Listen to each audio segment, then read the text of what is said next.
Welcome to Rants TV, Travel and Events.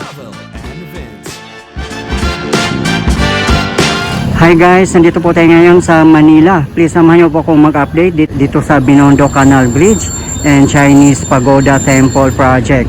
I-check po natin guys kung ano na po ang development dito. Kasi matagal-tagal na po ako hindi nakapag-update dito. 3 months ago pa po. Andyan lang po sa tapat natin sa Binondo side. Ngayon po, dito po tayo ngayon sa Santa Cruz area. Ayun po ang Ongpin. Kung gusto nyo bumili ng mga gold jewelries at iba pa.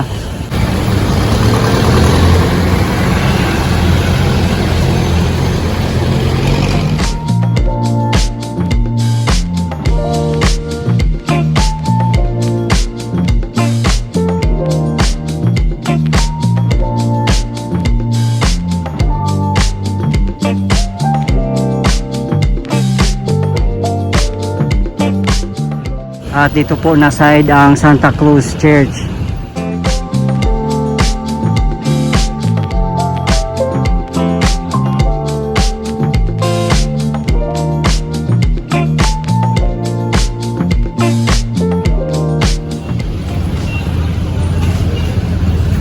Doon naman po ang eskolta. Yung daanan po na to ay patawid papuntang Loton, Rojas Boulevard at iba pang mga lugar. Ito po yung update natin today, April 29, 2025.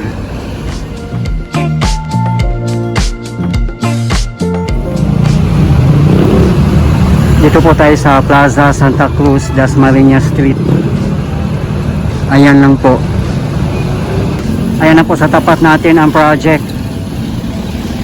Dito po tayo sa kahabaan ng Tituan Street. Pupunta po tayo doon sa may bridge. Ayan na po, part na po ito ng project. Sa mga hindi po nakakaalam, ang project na po na to ay private sector po. Ayan na po sa tapat natin ang Binondo Canal Bridge.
Diyan po na area itatayo ang Chinese Pagoda Temple.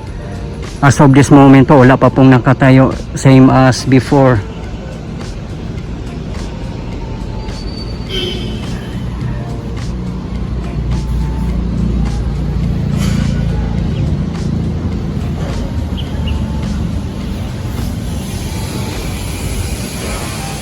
Madami rin mga materials na ka-store dito. Nung pumunta ako 3 months ago, ganito pa rin po ang status niya hanggang ngayon eh. Hindi pa rin po siya nag-move. Hindi po natin alam kung ano ang reason bakit hindi pa po ito natatapos yung napakagandang project na to.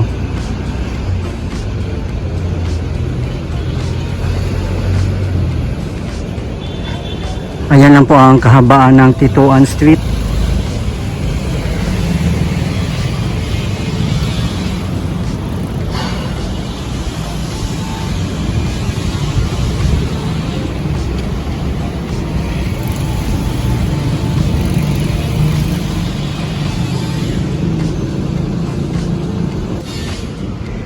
Ayan o, marami pa nga rin materials ito kahit dito sa may gilid. Napakaganda sana kung matatapos na yung project na to kasi napaka-accessible niya eh. 'Di ba? Malapit lang po ito sa Santa Cruz, Escolta, Pasig River Esplanade, Divisoria, Rizal Park. In fact, pwede nga pong lakarin. At napakagandang tourist spot din po ito para sa lahat kasi open for public lang po ito. Yung alam po, hindi pa talaga siya natatapos.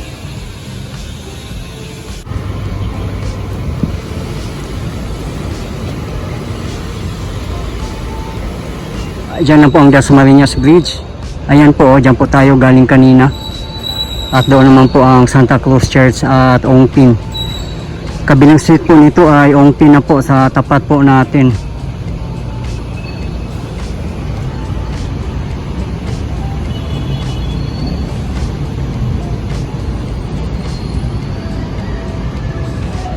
Sobrang ganda ng mga railings dito. Ayan oh.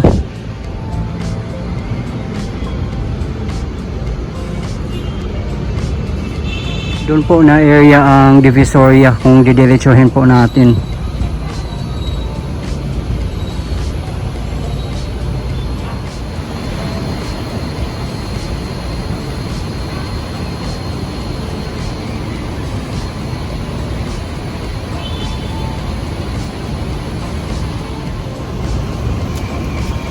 Yung kanal na po nito, ang way out ay papuntang Pasig River. Doon po mismo sa Pasig River Esplanade. Maganda rin po sana kung matatapos na po talaga ito at may mga boat rides. Kasi napakagandang attraction po ito para sa lahat, not only for Filipinos but for foreigners. Kailangan po talagang malinis po yung mga kanal natin at mga ilog bago magkakaroon ng mga boat rides. Kasi pag ganitong sitwasyon, hindi naman pwedeng magbo-boat rides na napakadumi. At yung nga lang, sana po tayong lahat ay may mga disiplina po talaga. Wag po tayong magtapon ng mga basura kung saan saan, lalo na po sa mga kanal at mga ilog natin. Kasi kahit ano pong gawin ng government natin, linis dito, linis doon, kung tayo naman po sa mga sarili natin, wala po tayong mga disiplina, kalat pa rin ang kalat. So masasayang lang din po ang effort ng ating government, wala din po silang magagawa. So dapat po talaga tayong lahat ay magtutulungan. Kahit matagal na itong project na hindi pa natatapos, maganda rin po at walang nakatira po dito sa loob. Kasi may nagbabantay din po at nakabakod po siya. Ayan po oh.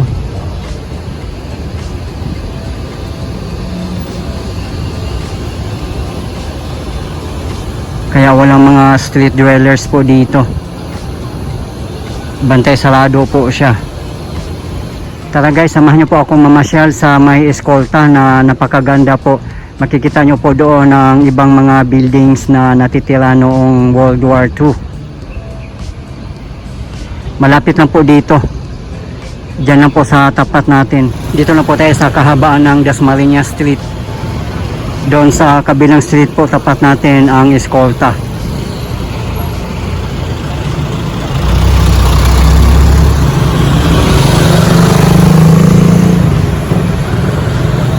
Doon po tayo galing kanina sa Chinese Pagoda Temple and Binondo Canal Bridge Project.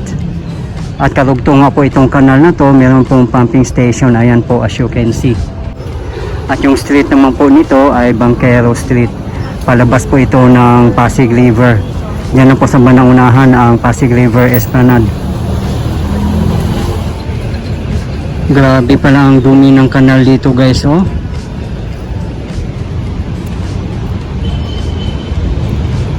Ayan, hinaharang nga po siya dito. As you can see, meron pong pumping station dito. Taga-filter ng mga basura nga po. Grabe. Color black na po ang tubig dito. Kaya sobrang dumi at ang baho. Dito po tayo sa may Escolta Bridge. Dito na po tayo sa kahabaan ng Escolta.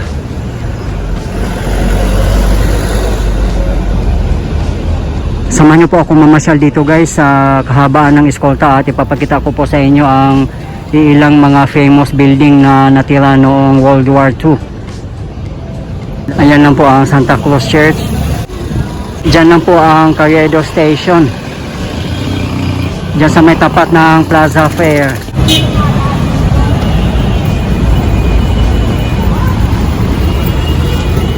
Ayan lang po ang Carriedo Station ng LRT1. Diyan lang po sa bandang unahan ang Quiapo. Pwede pong lakarin, napakalapit lang po ang Quiapo Church kung gusto nyo pong mag-church.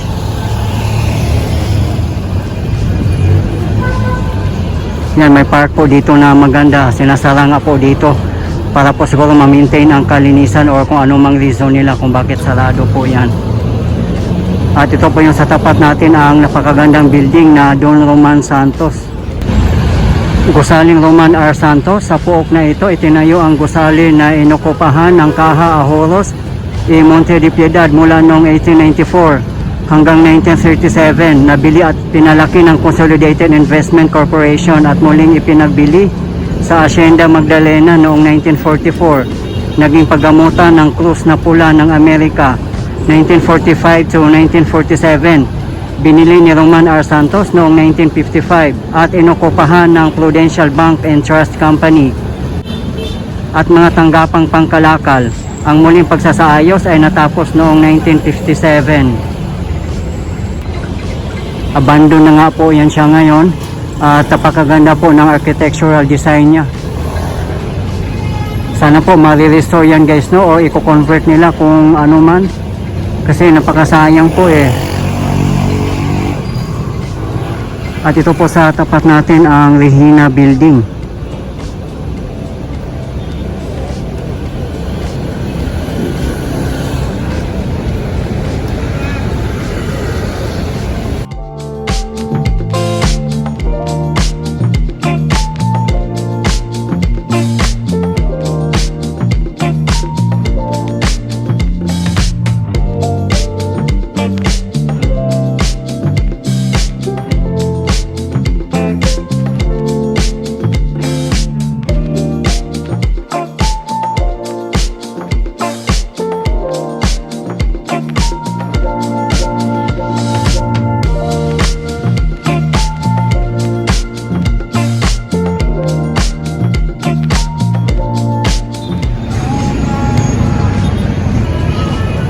Ayan po ang First United Building.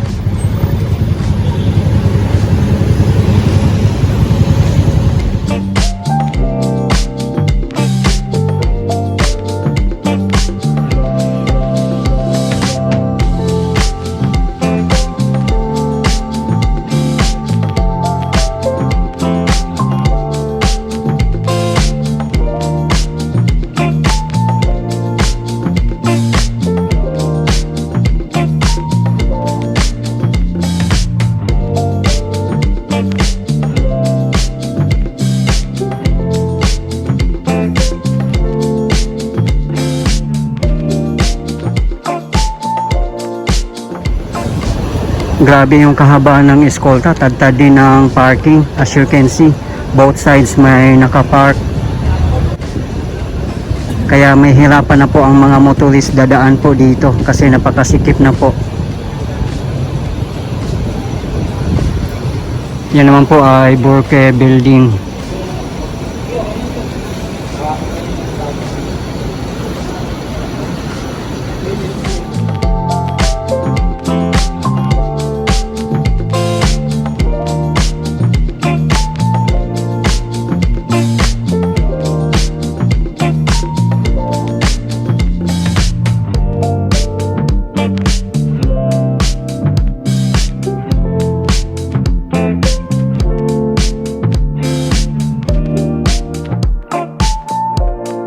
Magkalapit na po yung tatlong napakagandang building.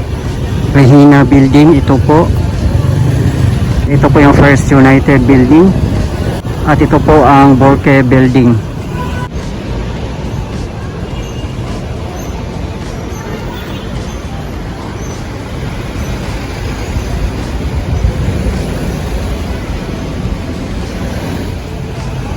Ayan naman po ang Natividad Building.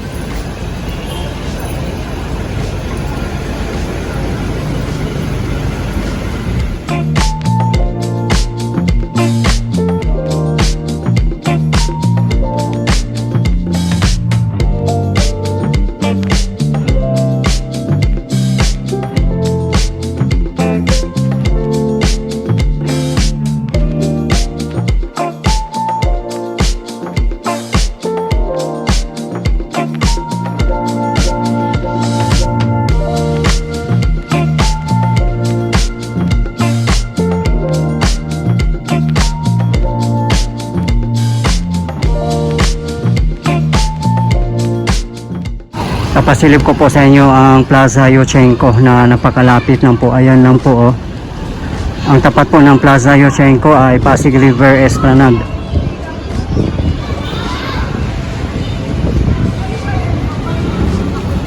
Dito na po tayo sa Plaza Yuchenko. Napakagandang plaza din po ito. Ito po yung Pasig River. At yan po sa tapat natin ang Post Office Building. At yun nga po sa likod ng Post Office Building ay Pasig River Esplanade Phase 1. Yan po ang Phase 4. Diyan po mag-start ang Phase 4 papuntang Arroceros Park to Ayala Bridge. Diyan po dadaan mismo sa MacArthur Bridge.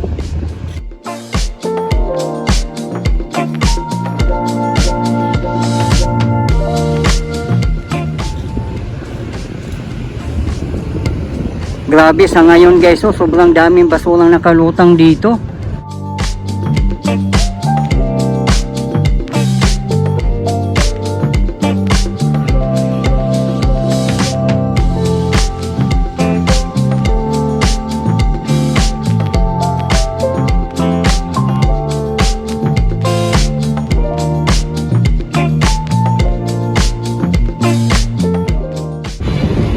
Ayan po ang MacArthur Bridge. At yung train na yan ay LRT1. Yan po ang 4th gen train set. Bound for Fernando Po Jr. in Quezon City.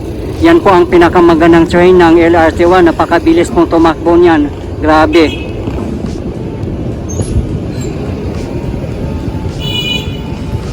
Ayan po ang kabuuan ng Phase 1 ng Pasig River Esplanade. Ayun naman po ang Jones Bridge. Ang Phase 2 po at Phase 3 ay sa Intramuros area. Diyan na po sa kabilang kalye ang Escolta.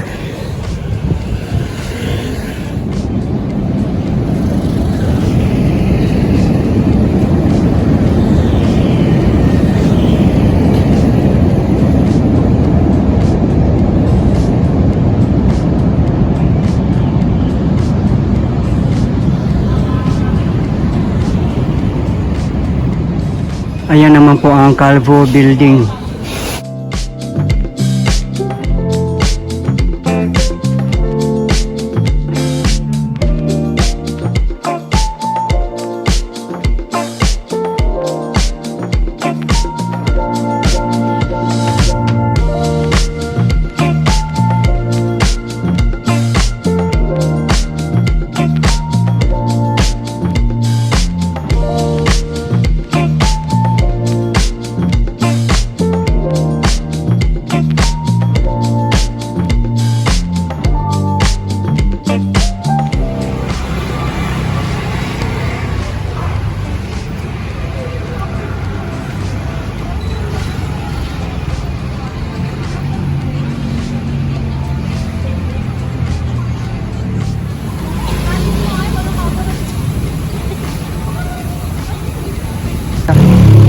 Dito na po tayo sa Jones Bridge. Ayan po sa tapat natin. Pagtawid po natin dyan ay Lawton, papuntang Manila City Hall, Rojas Boulevard at iba pang mga lugar. Dito po nag-end ang Escolta. Yan po sa tapat natin ang napakagandang building din na AIC Center. So yun, napansin nyo nga po guys no, sa dinaanan natin na grabe, buhol-buhol din po dito ang mga spaghetti wires. Kaya nakakasira po talaga ng view. At sana nga po guys, no, magkaroon din po dito ng underground cabling system para malinis, maganda at organized tingnan. Kahit anong ganda pa po ng lugar, kung buhol-buhol po ang mga spaghetti wires, talagang nakakasira po talaga ng view.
Dito lang po tayo sa kahabaan ng Ongpin Street. Pag tutumbukin nyo po ito ay yun po ang pinanggalingan natin kanina sa may Santa Cruz Church.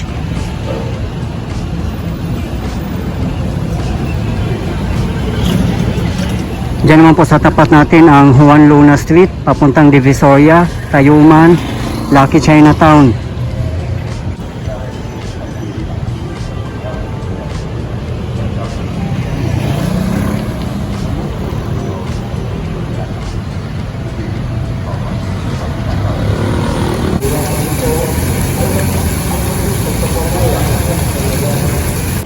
Dito na po tayo sa Juan Luna Street.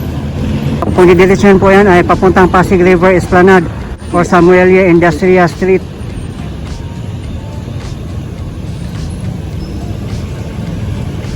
Dito po ang daan papuntang Binondo Intramuros Bridge. Ayan, kung gusto niyo pong pumunta ng Divisoria ay papunta po doon. Ito po yung Plaza Lorenzo Ruiz. I Love Manila Chinatown. Yan po sa tapat natin ang San Lorenzo Ruiz Church.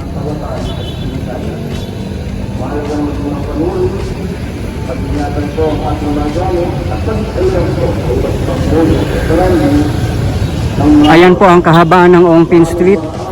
Papunta po doon.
Mahalagang magmapanuri, pag-ingatan ko ang ating mga gamit at pag-alerto sa iba't ibang bulo sa saranggi ng mga kawatan.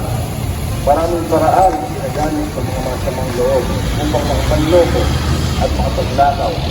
Kaya narito ang dapat natin tandaan. Kapag pagbulit sa pagkakas o mga kawatan na gumagamit sa pagkilitan sa pagkatapos ng pagkakas o isang tao, itang maaga wag na ng misyon. At ang ulitin niya sa katapat ang kailangan ng misyon. Itong maulan ito, dapat ito kaya Guys, ito po yung latest update natin ngayon dito sa Binondo Canal Bridge, Chinese Pagoda Temple Project at Escolta in Binondo, Manila as of today, April 29, 2025. Maraming salamat po sa patuloy yung suporta at panonood ng aking mga videos. I really appreciate po. At hindi po ako magsasawang i-update kayo, lalong-lalo na po sa mga government infrastructures. Mabuhay ang Pilipinas! Okay guys, thank you for watching and keep safe everyone.